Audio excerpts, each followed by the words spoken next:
Mbote na ba Congolais au bazolanda ngai partout dans le monde. Tikete tolobara toujours biso na kati ya MSK to sepelaka na ndenge ba moyen oyo epesameli biso pour se communiquer dans une seconde, dans une minute, dans 30 minutes, dans une heure. Donc message écueilli partout dans le monde.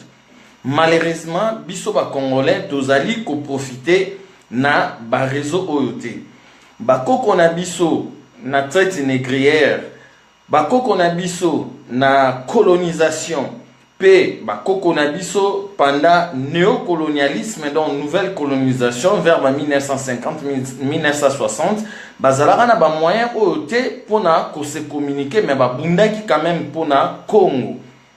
Mais malheureusement biso mutu toza na ba moyen oyo tozo bundela Congo, mais tozo comprendre te totali ba vidéo totangi na ba Google totali makambo ebele na mokili oyo ya biso baindo, mais tozali toujours ko comprendre te yango wana tikete na ba moyen oyo epesameli biso.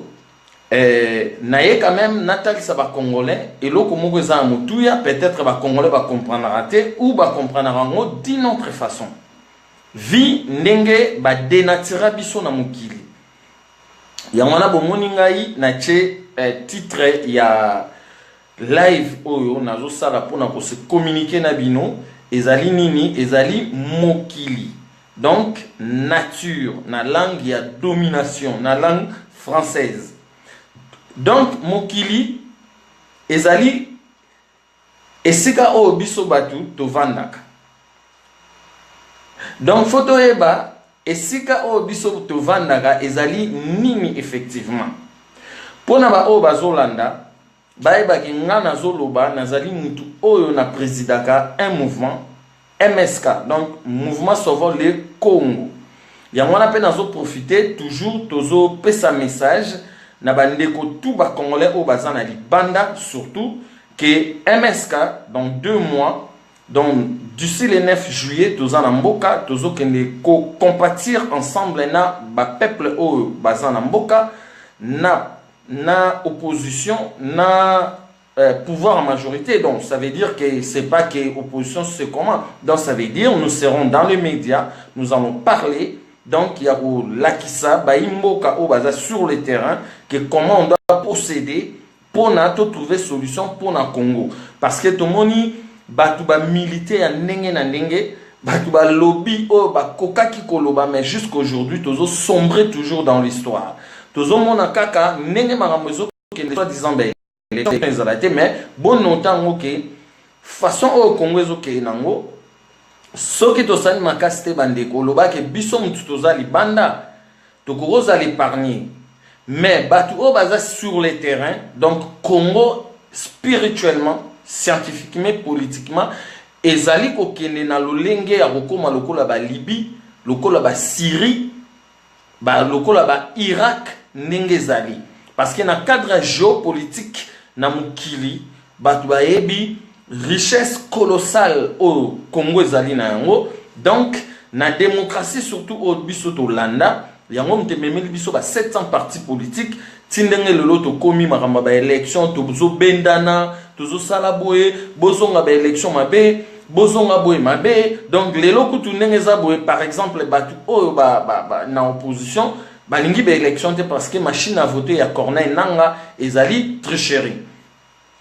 Batupe o bazana majorité présidentielle. Par exemple, le Lopet Ozomona Kabila, Kabange Joseph, n'a pas perdu par exemple, Dauphin Zobimati. Tout de suite au Lobagian. Mais tout biso au Lobagi na katsa MSK qui bon notaraki, Kabila Joseph, Kabange Mwana Congo, na élection 2006, na élection 2011, Azalaki candidat indépendant. Donc, Azali candidat, il y a PPRDT. Il y a parti politique qui m'ont voté. Donc, il se peut que le candidat à PPRD. Moi, je parle étant scientifique, philosophe, écrivain, homme de culture. il y a analyse autour de ça la situation mboka na biso place to komi.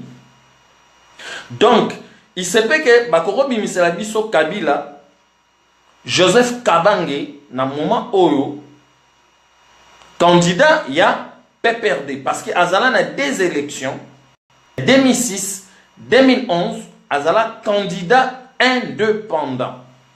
Ce qui est vrai. Ceux qui vont raisonner, ceux qui vont réfléchir, ça peut être aussi ainsi. Ou pas.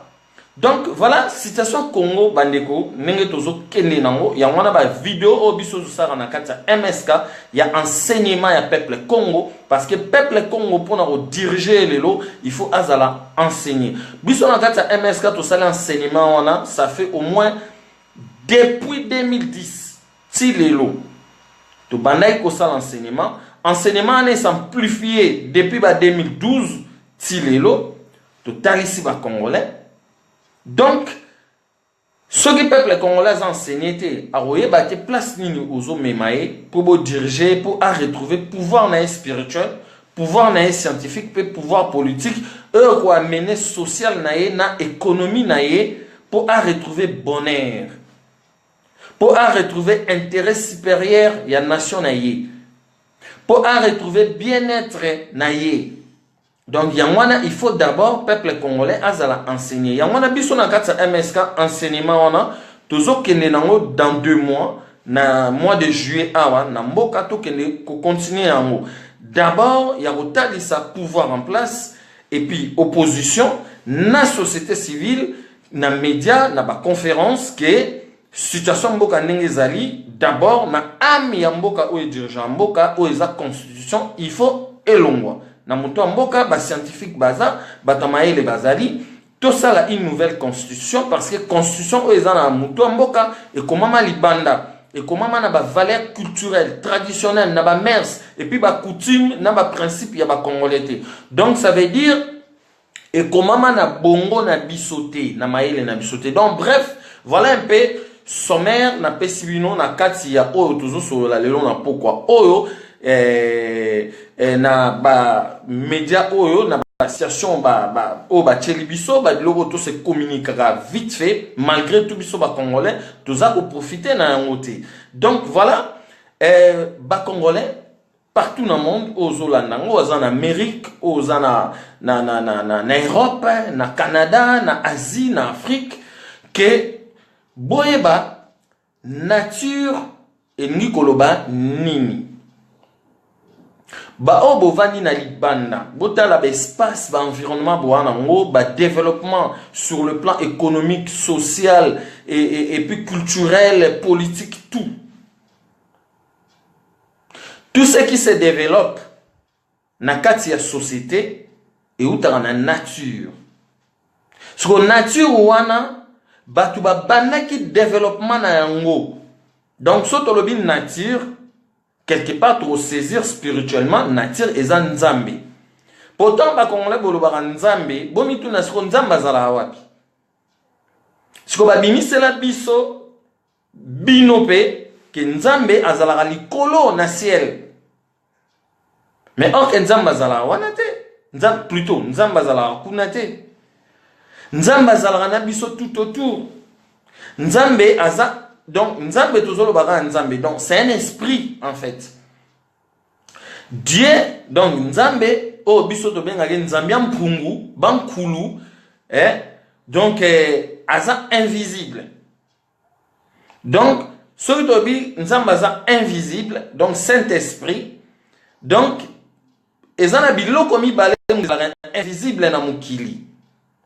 Eza mabe na malamu. Mabe pona osala yango fo euta na esprit na yo. Malamu po sala yango fo euta na esprit na yo. Yamwana nde babengi eza invisible. Pona otonga espace environnement oyo vandi, potonga ndaku, potonga route, potonga chemin de fer. Pour eloko nyonso oyo développer na mokili. Et outara na nature. dans mokili. Dans mokili, yango soko tali, ezane esprit. Donc, esprit wana, depuis salama mokili, ba siècle na ba siècle, nde evandi na mokili, na nature. Sikoyo, nature yango ezanini. Eza mabele, o eza na mokili mobimba, eza ba mai, o eza na mokili mobimba, eza ba zamba, o eza na mokili mobimba, eza ba espace. Dans l'espace, toromona mupepe ezali, bétoile ezali, mapate ezali, soleil moi ezali, la lune sanza ezali, et puis toromona na kati espace yango tovandaka toza na butu na lumière ntemo bontu batela mu kikongo parce que betu bana bankaka mfumu kimbangu betu bankekolo baya kimpavita mu kikongo mu kingana tu orilanga. Il y a des moments tout le barapé na kikongo dans nature nde monte pesa biso nyonso moi étoile sanza mapata mai babdomba mai bazamba mabele nyonso eza nature. C'est là où se trouve l'Esprit Saint. Parce que bakoko na biso avant 14e siècle, c'est là où il s'inspirait. Nzambia mpungu. Bakoko na biso pana bango bayebaki ke nzambe azalaka na moi, nzambe azali mapata, nzambe azali bétoile, nzambe azali mai, nzambe azali zamba, nzambe azali mabele. Et ce qui est vrai, philosophiquement, spirituellement, scientifiquement, Dieu c'est ça. Et maintenant, les mêmes esprits de sainteté, les mêmes esprits oto bengi biso nzambia mpungu bankulu sikoyo asemprenyaka epai ya mutu na kati ya cerveau ya mutu, na kati ya cerveau ya mutu. Donc cerveau ne et place tout eza reposé. Oyo mutu faut à réfléchir. Il faut à penser. Parce que quelque part, la philosophie, c'est la pensée de Dieu. Donc, pas Dieu na façon oyo bino ba lakisa bino et pas ya ba colon. Donc Dieu, dans la philosophie, ezali penser, il y a esprit saint. Donc il y a esprit saint et se manifestera liboso na bolingo. Et prégnera d'abord esprit saint ezali amour bolingo. Yangana moni ba bolingo wana ba koko na biso ba manifestaka yango ba yaya kimpavita ba lukaka bolingo wana ezala comme première valeur ya monde et bandaka na Congo. Donc nature nde mute pesi nyonso na mukili. Sko biso ba congolais place mukili banda na Congo, royaume Congo, place mukili banda. Biso mtoye baki nature. To se dénatira, to tika mokili, donc to tika mokili. Lokola bako kona biso o bazala lignée na biso, lokola ngai na zolo bana bino lelo, na se communiquer na bino, elongi na nga, misu na nga, zolo na nga, munoko na nga, elobeli na nga, taille na nga. Ça a déjà existé. Et existait déjà depuis le premier siècle, avant même le premier siècle. Parce que dans la lignée, dans la makila, oyo mutu ya yamba bandaki kokela pour que ngaina se retrouve lelo. Ce qu'on appelle la réincarnation. Donc c'est ça, en fait. Tu existera déjà. Neti nga lelo nazabu nkaka yambu ya makumu mfumu na boti bana. Bana wana ngai na kokufa lelo oto lobby bana wana pe bakoya lisusu kobota bako donc bino moka na ba Bible o ekomama balobake nzamba alobaki donc le Saint-Esprit que remplissait la terre. Alors, pourquoi remplir la terre? Pour quelle raison? Point d'interrogation, vous pouvez sa réponse. Donc, biso ba congolais, tous alla dénaturer. Donc, tous se séparer de la nature. Bota la mabele loko la Congo. Mboka plutôt loko la Congo. Ils ont la mabele. Neti France, place biso to en France. France et Kota, 4 fois na Congo.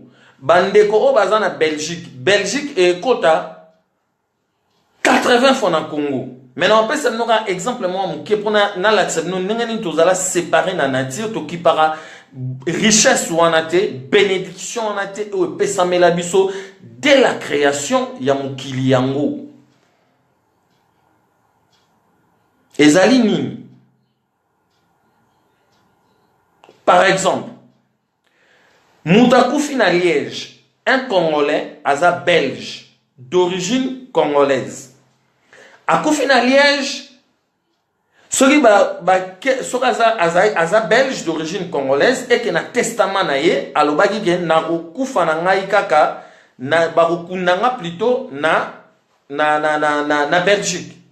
Donc c'est là où on va l'enterrer.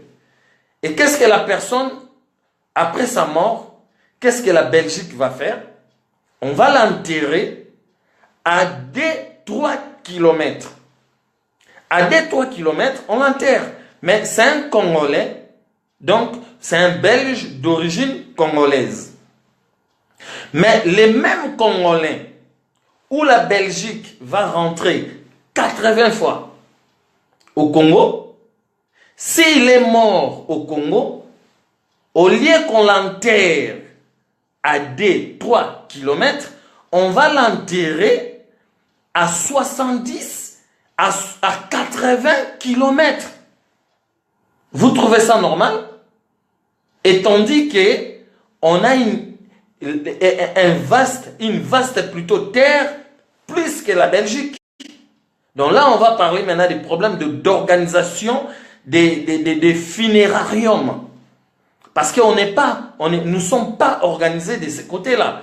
Donc, prenez que cet exemple pour voir que la Belgique qui rentre 80 fois au Congo et qu'une personne qui est morte en Belgique plutôt, par exemple, c'est un Belge d'origine congolaise, mais on va l'enterrer à 2-3 kilomètres. Mais celui qui est mort, les mêmes Congolais, au Congo, on va aller l'enterrer à 70 kilomètres, donc 70 kilomètres. Prenons encore l'exemple. Le lotozana un cimetière moko babengi nécropole. Na nécropole, c'est un lieu naturellement. Il ne peut pas y avoir des cimetières là-bas. C'est un lieu, il faut créer des logements, des entreprises, des routes, des marchés publics. Donc c'est un lieu auquel les gens doivent vivre. Regardez seulement les cimetières là. C'est vers Kinshasa, Nyasuka, Mikondo, donc c'est loin, c'est comme si c'était en Île-de-France.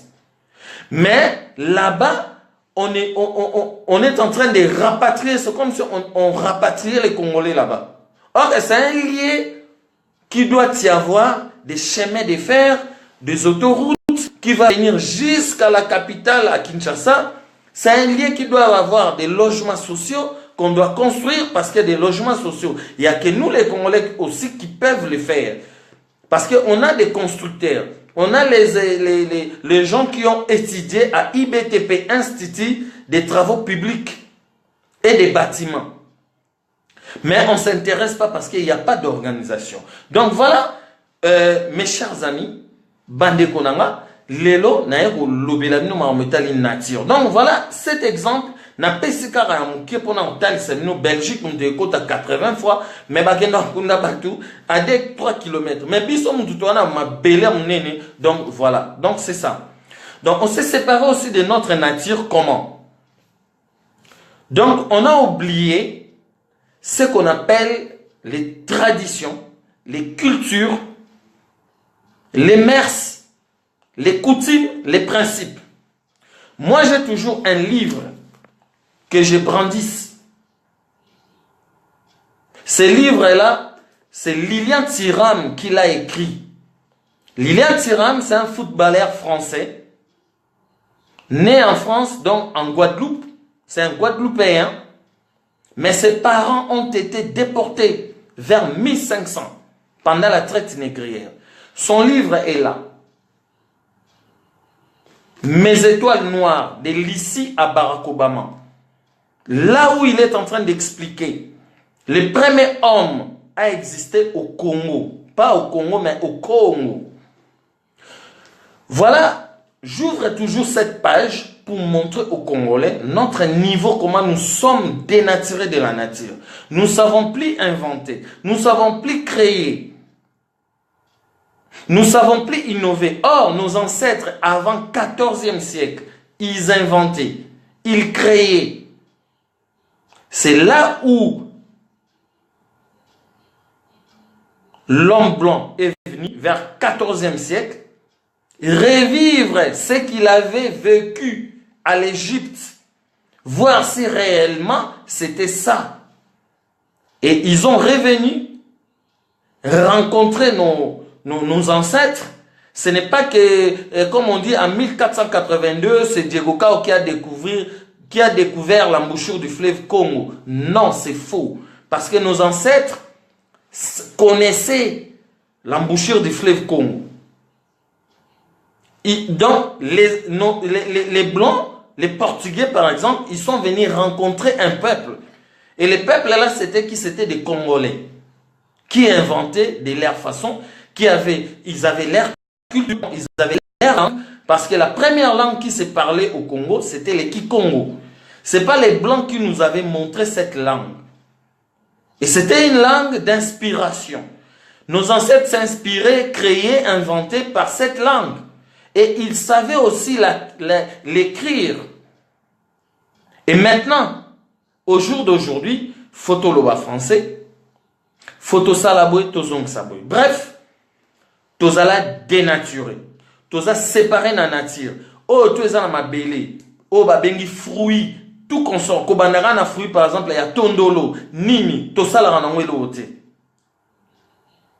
Oh, toza na mai. Oh, toza na ngwela munene na Congo, tosala na ngwelo ote. Je donne toujours un exemple. Il y a rivière Njili. Depuis que le monde est monde, cette rivière-là, eza lokola ba Meuse o eza na Belgique, eza lokola comment dire, lokola Seine o eza na France, et cette rivière et comment nango ko se rétrécir et comment on comment mukie poto ki parango ko tuté n'esprit na biso o eza ki bonzambe na kati na biso. Donc, tu raisonnes à coup, tu sais que tu as donc, tu as un pomoro, il y a un djil, donc, moutaouti des bonhommes, moutaouti riflard, moutaouti lembaimbu. Il faut, donc, nzela kutu lembaimbu, oh, y a ti na point, ya matete, nzela wana kutu ezalarate, ezalara asphaltete. Donc, moutou faut y a aussi la contour, y a ba kilomètre, pour aller kaka na point, ya rivière Njili. Ok, rivière Njili, spirituellement, scientifiquement, politiquement, il faut au moins peut-être 25 à 30 ponts. Pour ça, la séparation à la route, et puis, biloko on a peut-être ça la route, et route on a la nature. Kaka na mokili, bovani na poto partout dans le monde. Soki mboka na mino bozomo na mwana eza hotel mandeti o biso to na France. Oyo nyonso tongami na France, goudron, fer, tout, et ça les nzela ba métro et outi wapi. Et outi na l'eau la terre. Et outi na l'eau la terre, nenge Léopold Déara Okosa, ba congolais, qui bokonza de couleur et la pona ba pauvre, tout consort, bon réfléchir, ça raté, tout consort, pour Nzambe. Non, Nzambaza awa. Il est là, dit, c'est l'esprit. C'est l'esprit. Congolais, bon, font l'esprit. Donc, tout ça séparé dans la nature. Rivière Njili. Ba matériel nyon se na Congo. Ba maçon baza na Congo. Biloko nyonso ba matière première, ciment, donc mabele, ba gravier, o ba kosangisa, batie ba béton et telemi, batu ba kosala ngo bazali. Batu batonga chemin de fer ya Kinshasa Matadi eza ba noir. Na 1898. Colon belge a zui kaka main d'œuvre ya ba noir. Lokola lelo par exemple quand toza na ba prisonnier musu basala na bango rien na Congo to bimisa bango pe na prison wana to bibo ke no sabo ke tonga chemin de fer to futa bino moyena ya mbongo moko chaque semaine ba kei pe ba tongi pe chemin de fer tala ba main d'œuvre ba africain o ezo traîner awa na ba château d'eau na ba château rouge ba osala lelo te bandeko. Tout ça c'est la connaissance.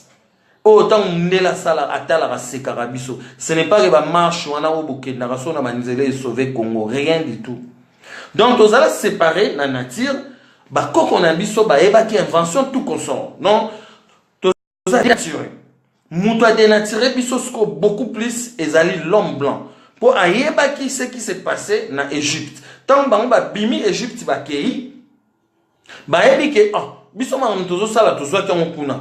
Le kola se développé, to lukato zonga kuna, place à moi zalara wapi, na Congo, place muta yamba salama. Donc to kende, ba epe ba yo okuta pe ba koko pe, ba édifice et zalara na royaume Congo. Ba édifice, urbanisation, sociale et zalaki pe ba yo okuta pe ba koko ba zali na mbongo na mama na benga nzimbu. Nzimbu, ba koko ba na opesango, ba peuple. Parce que le peuple bazalaï n'a moyen de vivre. Mais le royaume et bandagi aussi l'agriculture et l'élevage dans nenga mukete. Na invention, il y a ba fer, il y a ba cuivre, il y a ba aluminium, ba œuvre d'art. Bokene na ba terre virène na ba Belgique, bo na ba œuvre d'art mususu ba koko ba sala. Il y a mwana Joseph Kabila Kabange o ba fingara. Donc lelo batongi mise wana batongi lelo babilo wana mususu kezonga na Congo mais to ebite ke peso ke ezala ya bien auto alukuta po mundela muto ba je a jouer rabato ba repesa bino ba œuvre d'art et bima na ba 14e 15e 16e siècle on dirait à vrai OK bango ba bombi à vrai ba pesi bino alukuta. Donc voilà, peuple congolais nazala toujours na livre oyo na Bratisaka, il y a Lilian Thuram, un footballeur français, bango mbasala gike ba Coupe de France, ba français ba Coupe de France en 98. A comment livre Mes étoiles noires. Bomoni na 2004, il y a un Américain qui a dit les noirs ne lisent pas ou ils lisent, ils comprennent pas ce qu'ils lisent. Quand Dili a dit les noirs ne lisent pas, ce n'est pas que tu viens lire, tu ne sais pas lire les français. Non, c'est pas ça. Donc ça veut dire on ne fait pas des recherches scientifiques que les gens ont écrit, comme par exemple la Bible.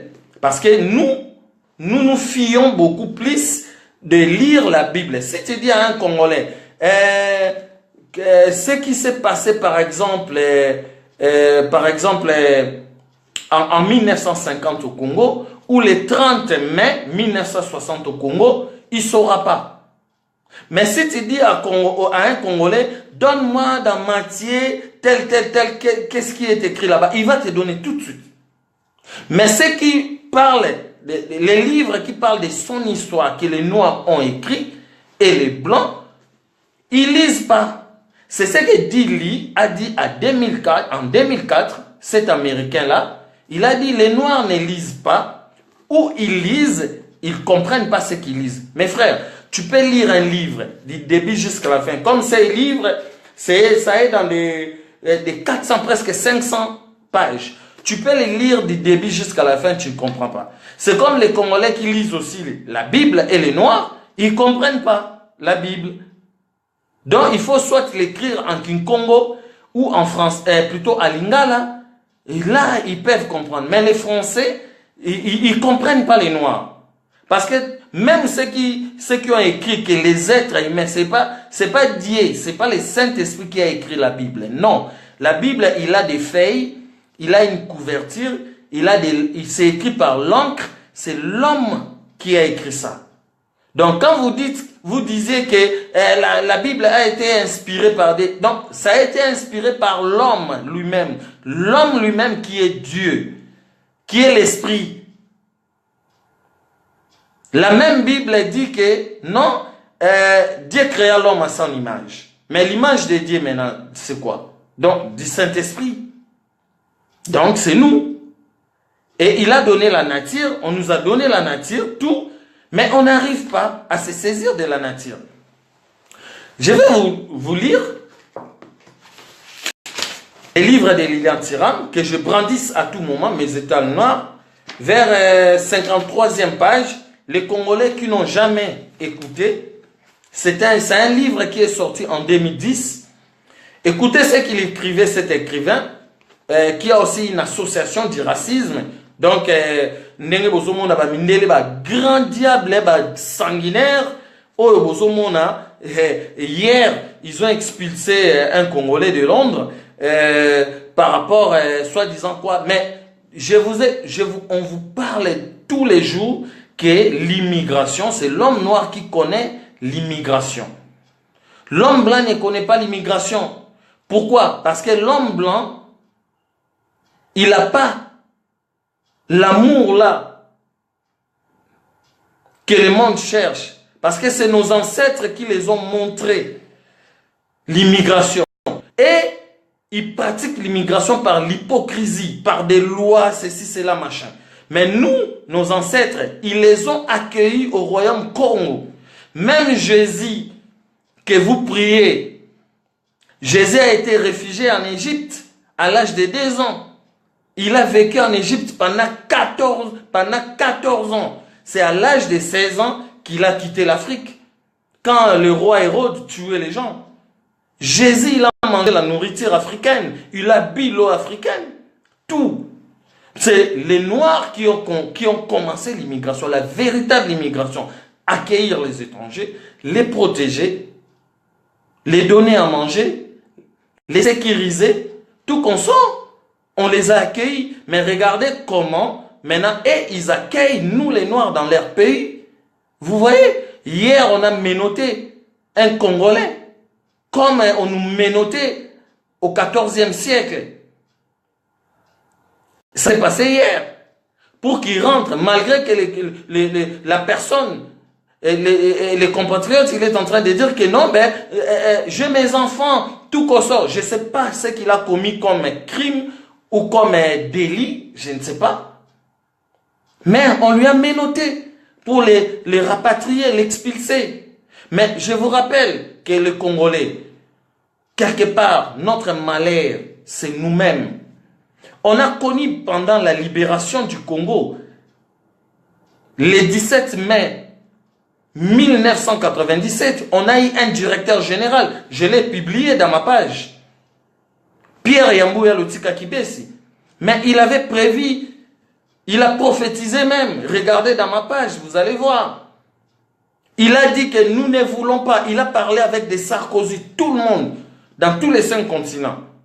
Que non, nous ne voulons pas, si on veut refouler un Congolais, expatrier un Congolais qui a travaillé dans la clandestinité, qui n'est pas en règle, qui n'a pas de papier, le Congo doit être signalé 2 semaines avant et 180 jours avant qu'il soit expulsé. Si au cas où cette personne, pendant la clandestinité, au développement de ce pays-là, tout ce qu'il a fait, peut-être il avait ses biens, tout comme ça, on doit les rapatrier avec ça. Tout ça, ça n'a pas été suivi parce que par la jalousie, la haine que Dieu, plutôt l'homme blanc nous a mis depuis le 14e siècle, qui ne sont pas nos cultures, que nous devons éradiquer aujourd'hui. Parce que Tilelo n'a pas constitution la biso africaine tout. Éradication donc, Kolongola Yamabe, ba culture amabe, ba coutume amabe, Kolongola ba mère samabe, Kotika ya malamu, ko créer ya malamu. Tout ça là on ante depuis 14e siècle. Donc la constitution moko boy farfeli yamabe. Donc faut ba loi fondamentale et ça l'a éradiqué. On a miné les basala on a 16e, 17e siècle parce que bazala libre et en ce moment là ba koko na biso ba chaîne bazo chama on a kingo. Donc voilà bandeko biso muto bandara immigration. Donc ba mindeleti. Donc bref Nazongi natangela bino livre à Lilian Thuram. Nengenini akoma. Oyo azan association ya racisme. L'homme noir n'est pas raciste, c'est l'homme blanc. Et puis l'homme blanc, il est toujours contre l'homme noir. Pourquoi? Parce qu'il sait que c'est l'homme noir qui a débité, qui a créé qui a donné la science. Et puis regardez, nous qui ont fignolé la science, qui ont donné tout ce qui se passe dans la nature, on les contrôle même si nous sommes dénaturés. Mais l'homme là, il n'arrive pas à contrôler la nature. Nous devons retourner dans l'histoire pour commencer à leur dire non, non, non, les armes nucléaires, non. C'est pour cela Alpha Blondy a chanté science sans conscience n'est que ruine de l'âme. Regardez comment les blancs ils tuent le monde, ils polluent le monde. Même en France, ici, on nous dit les voitures sont en train de polluer. C'est faux, c'est mensonge. Alors les armes nucléaires qui sont en train de faire, comment on peut fabriquer une bombe? Est-ce qu'une bombe, on peut les fabriquer sans produits chimiques? Mais c'est faux. C'est faux. Donc voilà, Lilian Tiran qui a l'association de SOS Racisme, il écrivait ceci au 53e page dans son livre Mes étoiles noires. Tous les Congolais qui me suivent, boye ba bozwa quand même nguye, bo sepela bo yoka o na otanga. Yangwana din li na zongi sous saloba que les noirs ne lisent pas, ou ils lisent, ils comprennent pas ce qu'ils lisent. Raison pour laquelle les noirs resteront nos esclaves pendant que ce monde existerait. Ils resteront toujours nos esclaves. Parce que les noirs, c'est des ignorants, c'est des égoïstes. Regardez même dans l'histoire, vous allez voir nos grands-parents, nos papas, partout. C'est des égoïstes. Ils n'aiment pas léguer les pouvoirs de leur connaissance. Nos parents, ils n'aiment pas. Nos grands-pères, ils n'aiment pas. Même toi qui me suis, regarde bien. Aujourd'hui, peut-être il y a 30 ans, 25 ans. 40 ans, 50 ans, qu'est-ce que tes parents t'ont légué? Tes grands-parents? Rien. Ils aiment mourir même avec leurs connaissances. Mais avant 14e siècle, nos ancêtres, ils léguaient la terre à leurs fils, à leurs petits-fils. Et les Blancs, ils ont copié ça chez nous. Et c'est ce qu'ils font aujourd'hui. Moi, j'ai travaillé dans une société ici en France, étant que préparateur de commandes, dans une société où il y a 4e génération, c'est le petit-fils de l'autre petit-fils qui est en train de diriger. Mais nous, cette culture, on n'en a pas. Mais comment on peut progresser dans notre société? On ne peut pas progresser. Donc voilà. Bref, Lilian Tiran écrivait ceci en 2010. Donc, nous devons lire. Même, je vais vous dire un secret. Ce n'est pas dit que tout ce qui est écrit dans un livre, on peut y croire à ça. C'est comme dans la Bible. On ne peut pas tout y croire à la Bible. Mais il y a des leçons qu'on peut tirer. C'est comme dans un livre. Tu peux tirer des leçons qui sont vraies par rapport à la nature. Que je suis en train de vous parler ce soir. Tu peux tirer des leçons dans un livre. Auquel quand tu lis, tu vois que peut-être ça, c'est pas vrai. Tu dois encore continuer à faire des recherches pour découvrir. Donc, bref, Lilian Tiran m'écrivait ceci. Donna Béatrice est née au royaume du Congo. Lilian Tiran, il écrit Congo avec un K, pas avec un C. Parce que le Congo avec C, les Français, les Belges, les Américains, les Italiens, les Hollandais, les Allemands, ils s'étaient réunis vers 1885 dans la conférence de Berlin. C'est là où les Français ils nous ont changé les Congo. Ils ont mis un C. En mettant un C, on nous a enlevé toutes nos cultures. En commençant par la langue Kikongo qu'on parlait. Voilà, je vais vous les lire là. Donc, Donna Béatrice, c'est Yaya Kimpavita. Du Congo, donc né au royaume Congo. Royaume prospère qui englobe les parties de l'actuelle République démocratique du Congo, de l'Angola et du Congo-Brazzaville.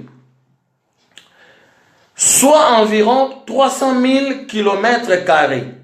Congo signifie, quand il écrit Congo, pas Congo, Congo signifie cercle, univers, centre de l'univers. Boyoka bien, bah congolais. Langue à domination. Boyoka rend très bien. Ils ont sonné malamunalitoi. Donc, Congo signifie pas Congo. Je reviens encore avec ce Congo avec K. signifie cercle, univers, centre de l'univers. Pourquoi la France lui a-t-elle imposé un C à la place de K? Donc, il pose la question, Lilian Thuram, pourquoi la France a imposé, un C à la place de K au royaume Congo.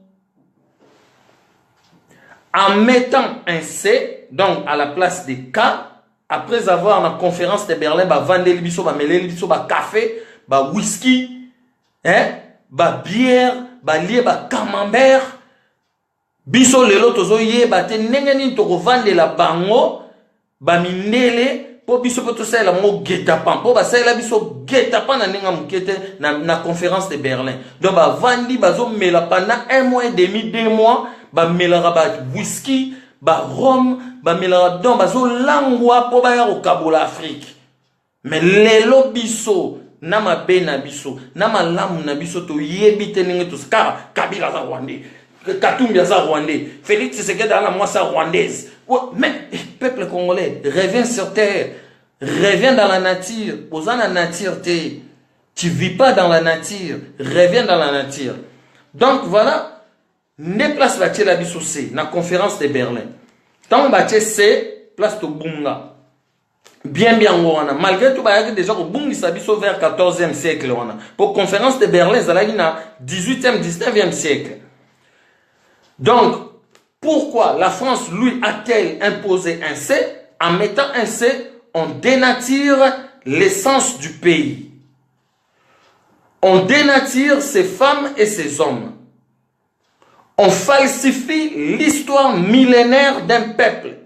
On falsifie l'histoire millénaire d'un peuple. Donc, on avait falsifié notre histoire. Donc, on avait falsifié nos cultures, nos mœurs, nos traditions, nos coutumes et nos principes qu'on n'a jamais éradiqués jusqu'aujourd'hui. Que Mobutu n'a jamais fait, Laurent Désiré Kabila n'a jamais fait, Joseph Kabila Kabange qui est au pouvoir n'a jamais fait. On n'a jamais éradiqué.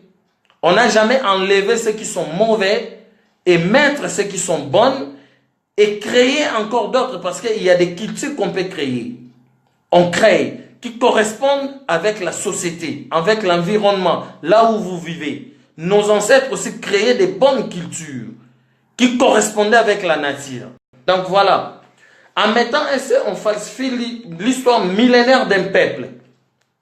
En 1482, lorsque Diego Cao et les premiers navigateurs portugais débarquent au royaume du Congo, ils découvrent une foule grouillante habillée de soie et de velours.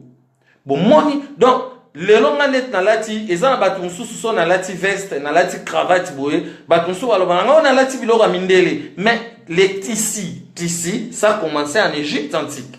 Les tissus, ça a commencé là-bas. Donc, on a na lati cravate, na lati veste, oh yeah, mundele. Non, ça a commencé au Congo. Les cotons, c'est les Congolais qui ont découvert les cotons. Les Blancs, ils ont appris ça après. C'est nous. Yangana bomoni mindele ba inarabiso, ba lingarabiso te. Tolukato sangana, na kombo ya kimpavita mfumu kimbangu, ba panafricaniste poto zongisa kibo Congo. Na biso poto to sikola Congo, to sikola l'Afrique pe to sauver monde. Ko sauver monde des na maboko na biso ba congolais so boyebité. Donc une foule grouillante habillée de soie et de velours. À cette époque, donc 14e siècle, mais avant, Diego Cao baera komona boy, mais zalaki déjà bandaka ko exister. Une foule grouillante habillée de soie et de velours. Des grands états bien ordonnés, et c'est là, dans les moindres détails, des souverains puissants, des industries opulentes, civilisés jusqu'à la moelle des eaux. Nasukiwana. Je dépose les livres de Lilian Thuram, des industries opulentes, des grands États bien organisés, ordonnés. Mais aujourd'hui même au Congo, République soi-disant démocratique du Congo, au Laurent Désiré Kabila, par complaisance, par l'accès soi-disant démocratie créée par les 10 familles au Ezobomamukili. Ma famille Bounty, ma famille Bush, ma famille Rothschild, ma famille Rockefeller, ma famille Freeman, au va diriger Mukili. Et ce n'est pas tous les blancs qui sont mauvais. Vous comprenez? Démocratie à Laurent Désiré Kabila et Rothschild. Même les lots, tu as vu qu'organiser territoire en Abissoté. Sur le plan culturel, social, économique et politique. Même carte d'identité, il y a Pamba, na Congo, pour na Rochayango, to yebite. Donc, Congolais, vous voyez ces pays comme ça, Nabiso Mtuto Bimi, et puis Tolingi Kaka, Wapi Oni Tolobite. Qu'est-ce qu'on n'a pas fait? Nous sommes partis na Oni, Onu et Boma, Mbutalumumba, Manani Baboma, Bino ba Congolais au besoin na poto, Bokenda na Onit, d'accord. Oni wana, président na Bango wana États-Unis, Eisenhower, na 1960 a décidé à Poba Boma Lumumba. Et puis Bill Clinton a décidé qu'il y a Baboma Kabila, père. Donc vous voyez qu'un peuple congolais, nous sommes dénaturés. Lilian Tirama Komango, donc vous allez dénaturer na culture na biso, culture ok et koko za la keto et na roko ma congolais pour rien. Et ça c'est une culture, c'est une pensée, c'est une philosophie.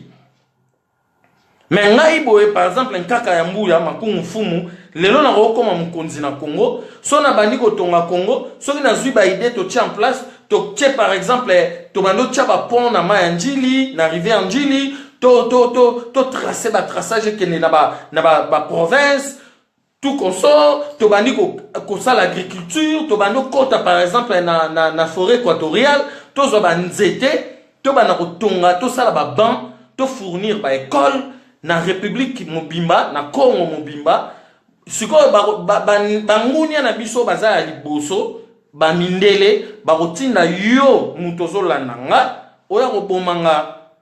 Alors, on a peu quoi tu peux oyer au bominonga sans oser la culture d'abord il y a pensée on a spirituelle que oh n'est là que nous bomanka kayambuya oye donc rien donc ba elle se bokene yo pour comment on ozoba lix ozoba nini boy c'est ça comme les Mobutu l'ont fait et ça continue jusqu'aujourd'hui. Donc peuple congolais voilà oya landinga Luka Zonga tala image oyo oyeba tozala dénaturé toyebi ko créer te toyebi ko inventer te toyebi suko innover te bakoko na biso avant 13e 14e siècle bayebaki yango lelo to koma total mboka Congo o eza 2 345 000 km². Total ara mboka ngoboy organisation territoriale toyebi te organisation ya ba commune toyebi te organisation locale, tu éviter.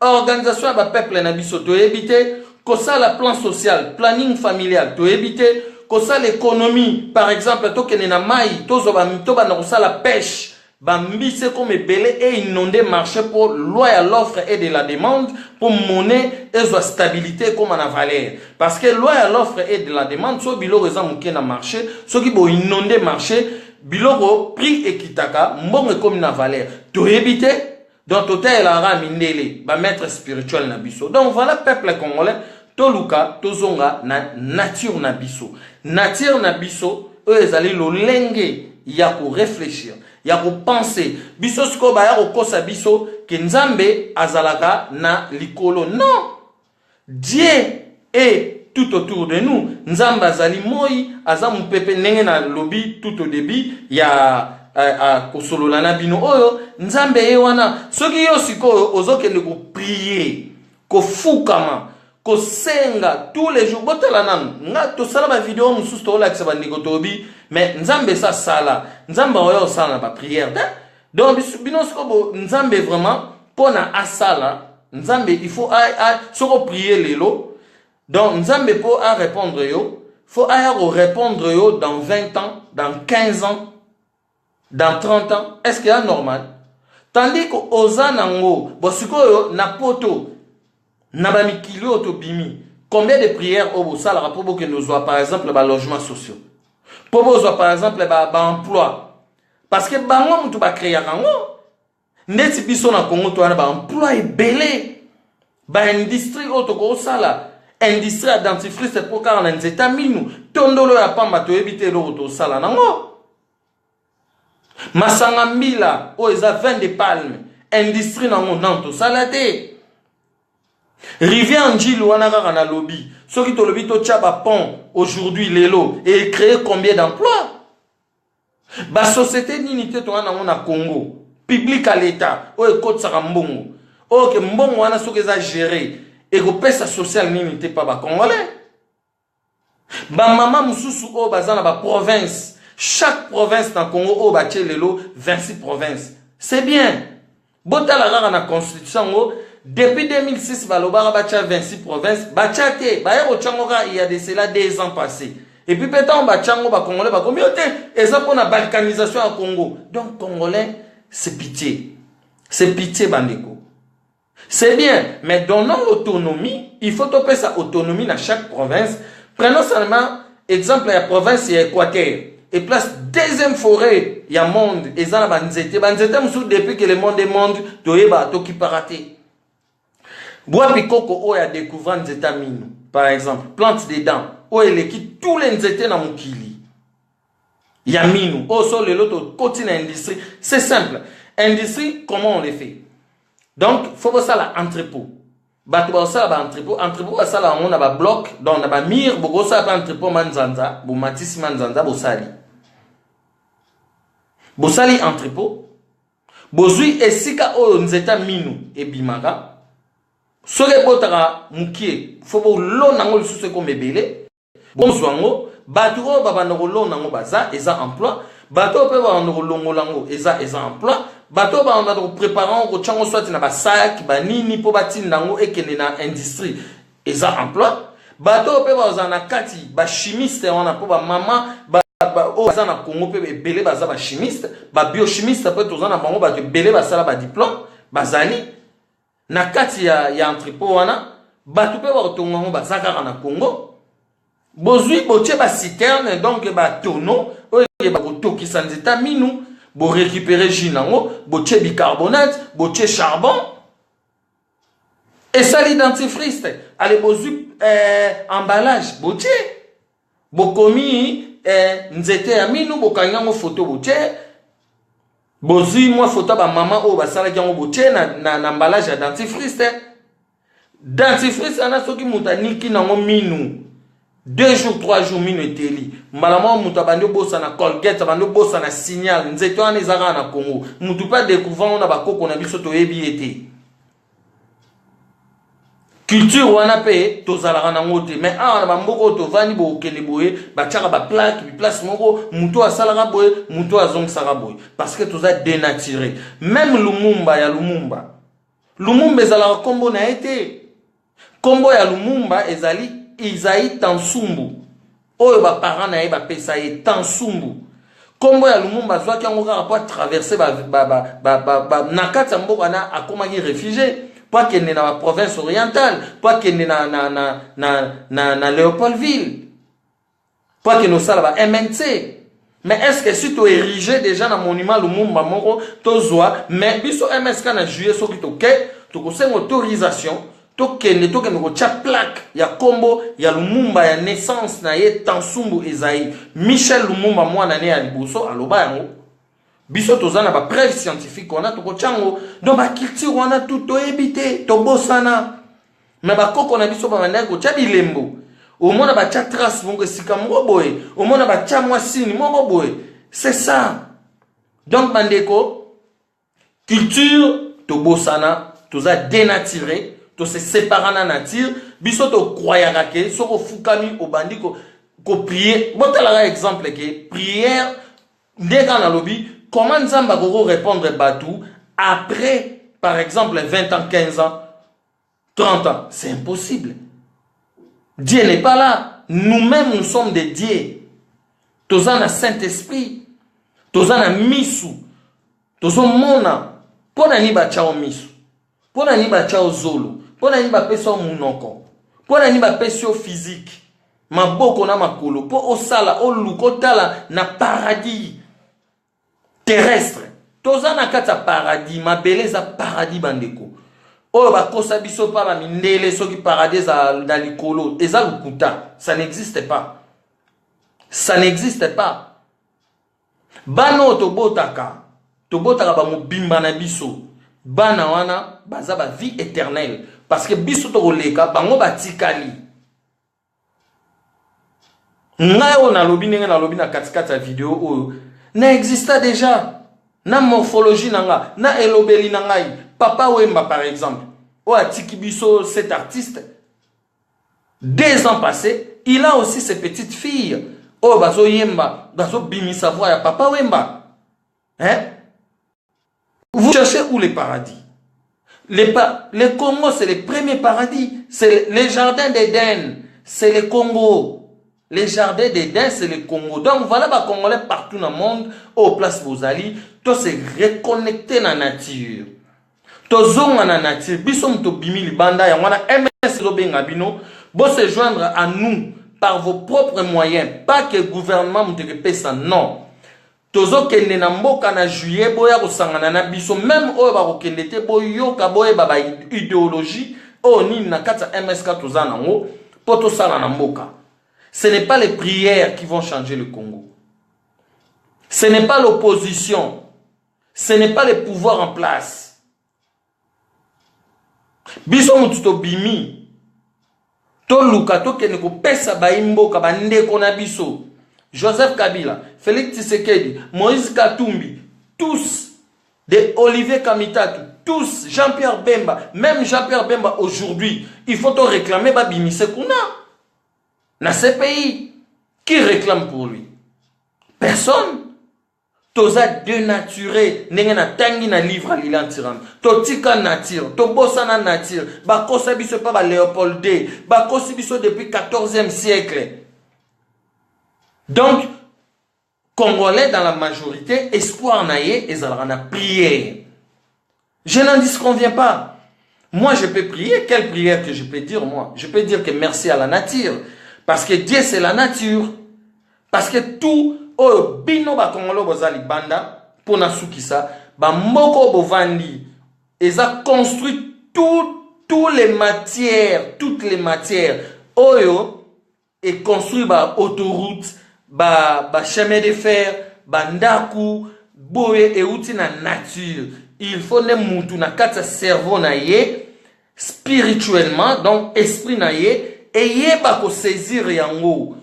Que soki na ke na mai na ozwa boye, soki na ke place boye na ozwa boye, soki na ke na zamba na forêt équatoriale na ozwa banzete, na kati banzete, na sali yango mabaya, et puis to sali baban, botala neti biso to ke na osomba baban libanda. Est-ce que toza normal?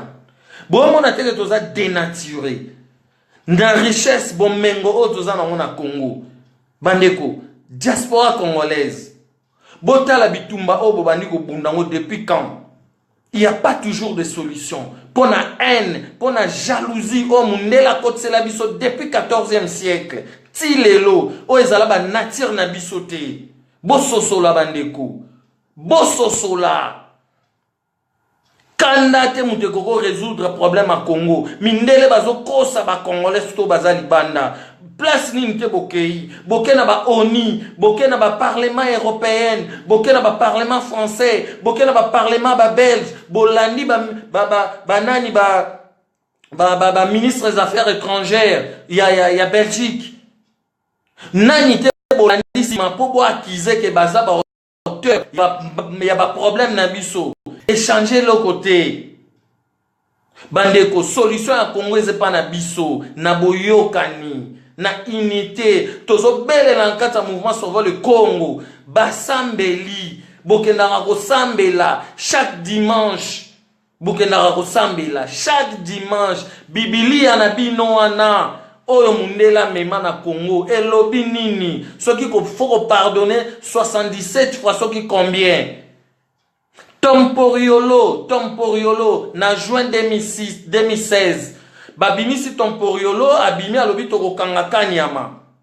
Tomporiolo, abi toko kanga kanyama, na ba dirigeant Kabila Tomporiola Kei est-ce que bakangi kanyama balobi si biso ba mindele balobi Kabila za muibi aibi 14 milliards si c'est 15 milliards achango na ba banki na bango lelo ba élection na bazolo ba na Congo eza farfelu to lobiango bien par complaisance o egezala na ngote parce que il y aura pas d'élection donc mbongo nango Pasteur David François Ekofo alobaki na janvier toza pays pauvre 2018 awa toza na mbongo te mindele ba pesa biso mais tokozonga kaka tosenga bango ba pesa mbongo mais siko bango balobaki Kabila za muibi mais bino mboa libanda sikoyo ba congolais diaspora bo changer komba bo ebisa sikoyo ba mindele wana bo bimisa mbongo o bino bolobaki ke Kabila ibaki 15 milliards pour na Congo to ana besoin ya 1 milliard 200 millions d'euros pour na élection salama parce que zate ba avion qu'on est dans alobaki 17 contraintes il faut ba avion ils ont au moins 100 avions tisiko ezate et vous croyez que il y aura des élections bon on n'a pas accepté nos calendrier électoral malumalu après ça calendrier électoral jeudi le 12 février 2015 par rapport à l'exaction où il est en janvier 2015 il y a les 19 les 20 le 21 janvier 2015. Malheureusement, on appelle ça un calendrier électoral. Est-ce que tu appelles ça un calendrier électoral? Alors, tu as l'archive, tu YouTube, et ça partout. Alors, il y a une élection et ils ont le 27 novembre 2016. Est-ce que l'élection est là qui? Et vous croyez que le rôle à Corneille Nanga à l'obi pour à l'andaki Miki Alei, Nenga Lobaï qui bosse ça élection en 2018, il n'y a pas passé calendrier électoral né après le 5 novembre 2017. Allez, vous croyez à ça? Peuple congolais, tozong na nature, revenons sur terre parce que nature n'est pas paradis. La fin du monde est en a deux phases. Donc, ils en a deux phases. Fin du monde, il y a liboso, et ça, tant ou mutu akolonga bolingo na mukili. C'est ça la fin du monde. Deuxième fin du monde, ezalera liwa. Mutu akufara na ba circonstances ebele. Tant que Moutakufi, c'est la fin. Son corps est parti, mais l'esprit reste. Comment l'esprit reste? Na bano ya boti. Esprit na etikali kuna. Na bano ya boti. Bota la ramu ki la ngeza créa mepe. Bo mona ba mbula ya makase betaka. Ba volcan ezali. Soke tomboki e bo marabatu. Vous posez pas la question que nature ango e bo marape batu. Soki bo sali makasi te. Bolonga nature yango pour survivre bien te. Peuple congolais, est-ce que vous avez un moins éthique à vous comprendre ou pas? Surtout diaspora, oh vous allez partout. Botala nam nakata cerveau na bino bo fongola ba tonfi ba bongo na bino. Mais bobandi depuis quand? Kobundela ma Congo, boke na ba oni, boke partout. Biso awa to kita na banzela na ba Paris awa. Le 19 février 2011, place to banda ba marche. Combien de marches salamité? Nini oba congolais ba lobité Kabila rwandais. Toza occupé pas ba rwandais. Ba burundais, ba ougandais, ba multinational, Kabila okima. Le 19 le 20 décembre 2016. Na 2012, au Kabila Koufaki, tout consort, boé boé, bandeko, boza kubunga. Et puis, mutabungi si congolais, eza mundele. Po na nini, po ovani na mbokane, ozo yaton midi, pourquoi? Oza na musala, allez, ozo croire na mundele. Oui, nous pouvons croire l'homme blanc, parce qu'il connaît aussi la nature. Mundele ayebi nature. Yangala bomoni bakenda na Congo bazoke nozwa ba coltan bazoke nozwa ba diamant ba or ba cobalt tout consort. Siko biso ba koko na biso ba yeba ki ba or ba yeba ki fer ko battre yango po place ni ba nego zo yango. Mais biso lelo ga to yebi nan te ko extraire même cobalt oyo ngana lobara. Je compte pas sur des richesses comme ça. Moi je compte les richesses qui sont plus que par exemple il y a bakoba na ezali neza mabele na mai na zamba bokolona batu po balia tongo midi. Pourquoi? Bokene na mai bopêcher mbisi po bo inonder marché. Loi de l'offre et de la demande et prix équitable pour mbongo soit valeur.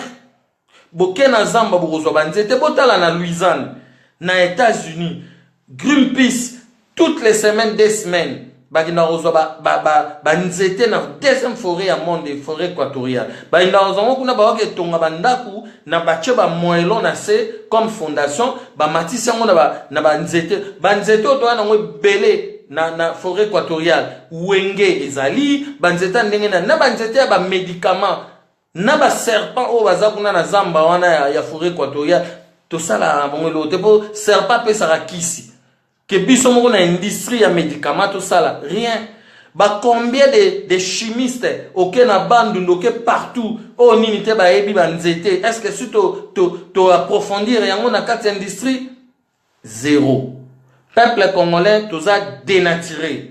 Na nature yango na toza boye tozo développer te to créer te toza ko innover te mais ba koko na biso avant 14e siècle ba bandaki ko sala yango mundela ye alakisi au Bible. C'est par la Bible qu'il faut prier pour zalitomba. Non, prier en nous awa yo réfléchir au penser parce que penser la philosophie c'est la pensée de la nature. Nature c'est Dieu, c'est le Saint-Esprit. Toi tu dois te refléter à la nature. Qu'est-ce que la nature me donne pour que je crée, pour que j'invente, pour que je fasse ceci, pour na lia, pour na mela, pour na créer entreprise, pour na sala bateau, pour na sala boye, pour na zongusa boye, pour na lona nzete ya baoba. Donc tout c'est la nature. Mais maintenant, nous pensons que na ciel est l'eau ezalaka nango te bandeko. Na ciel est l'eau ezalaka te. Lelo Congo eza étoile. Bon, mon États-Unis, qui se considère premier pays du monde, si na bango bachaka aigle. Aigle nde batu balobaga, l'aigle plane au firmament. Donc, l'aigle azala likolo ya batutu, mais ce n'est pas l'aigle. Peuple congolais, regardez la nature, vous allez comprendre. L'étoile du Congo, étoile Oyo Mukile Banda, c'est l'étoile. C'est l'étoile qui dépasse toutes les astres. Même aigle, alors se comparer à étoile, il ne peut pas se comparer avec l'étoile. L'étoile est au-dessus. Étoile les a même dessus à Moï, na Sanza. Étoile les a li kolo na bango tusko. Étoile wana eza Congo. Oyo Lilian Tira Malobi, cercle de l'univers. Univers, secret à univers et dans la nature. Il faut découvrir la nature. Nous les Noirs, on a peur de la nature. Aujourd'hui, ça fait 6, 7, 8 siècles, on a perdu la nature, on a peur de la nature. On n'arrive pas à affronter la nature. Vous comprenez? Mais l'homme blanc qui a eu cette intelligence, chez nous, en Égypte, par exemple, antique, il crée, il affronte la nature. Ça vient d'où? Ça vient du Congo. Les plastiques, tout, les fibres, les fils, tout, ça provient de la nature. Tout ce qu'on fait, même ça, ni là, ça n'a mbele, et outil na nature. Même pour la telamba, et outil na nature. Nzoto noga rapo sokola yango, na nature. Nyonso, na nature. Bosiko bro luka susu wapi. Peuple congolais, tout sangana. Surtout diaspora Zalibanda, biso MSK tozo benga bino. Organisons un comité. Dans 2 mois, tozali na mboka, poto ke tal sa ba imboka, oyo nini toko sala, pour na tozong sa pouvoir spirituel na biso, pouvoir scientifique na biso, pe pouvoir politique, pour to sauver Congo, na kati ya dynamisme patriotique. Na kati ya 4 valeurs o yaya kimpavita na fumugimba on a ba panafricaniste ba bundela o eza ba valeur nini ezali amour patriotique, le respect des institutions, la dignité de reconstruire le pays, donc le Congo, et la justice au cœur de toutes les institutions en commençant par l'administration et la gestion du pays dans le fédéralisme. Pas le fédéralisme de dire que oh non, Tokabola Congo, non, que chaque région, chaque province, au Tozan 26 lelo, ou ezala ba province 7, depuis 1947 bachango 26 provinces que chaque province où ils ont la richesse nango va développer la richesse na bango. Donc voilà peuple congolais ou alandi ngai ezali vraiment esengo pona yo surtout nazobe la diaspora bo changer fusil d'épaule parce que donc boza noyé na kata combat boza noyé là il faut plus rigoler. Il faut plus compter diaspora, boza noyé, bolongola, bozwa awa lipeka, bolongola, botiana lipeka, oyo, pour retrouver chemin. Et lipeka yango pour retrouver chemin, eza bo sangani. Na biso ba congolais, oyo toza libanda, na opposition, na oyo bazo diriger, na société civile. Soki to sangani te bandeko to trouver na biso solution te, au moins bozela kaka mindele o to vandeli pa na bango, baya kozonga po babanda kotonga Afrique ndenge babandi kotonga Afrique na 19e siècle babandi kotonga Afrique na 13e siècle te mindele babandi ngo na 19e 20e siècle mais avant 14e siècle Afrique et c'est tongamara déjà neti Congo na biso wana ezalaka na ba édifice ba pyramide et salama sans échafaudage et salamaka. Vous comprenez? Le loba gratte-ciel so ba vraiment salango idée et uta maele wana na royaume Congo, Égypte antique, Égypte ancien, place bazula rotonga, ba gratte-ciel et ute banda na pyramide. Vous comprenez? Donc voilà peuple congolais ou ala ndingai matondo mingi na tikibino bozwa maele, bo comprendre que diaspora photo lukato sangana. Boluka oyo nini toko sala oyo par exemple MS Kezo Lakisa nzela oyo tokende mboka poto ka nosangana bandeko na biso na mabe na malamu baza toujours bandeko na biso bota mindele ndenge basangela biso na 1885 conférence de Berlin na mabe na bango na malamu na bango basangane la biso. Alors qu'est-ce que nous attendons maintenant aujourd'hui pour que biso to sangana lelo pour payer to ça la bango guetapan pour to changer Congo pour na to changer pe Afrique pour to sauver monde. Qu'est-ce que nous attendons? La balle est lancée dans votre camp. To changer Congo na bosangani na kibomoko nde to otonga Congo na kibomoko nde to retrouver pouvoir spirituel na biso pouvoir scientifique pe pouvoir politique pour na to sunga nouvelle génération oezoya. Voilà peuple congolais na tikibino que vive ya kimpavita que vive mfumu kimbangu matondo.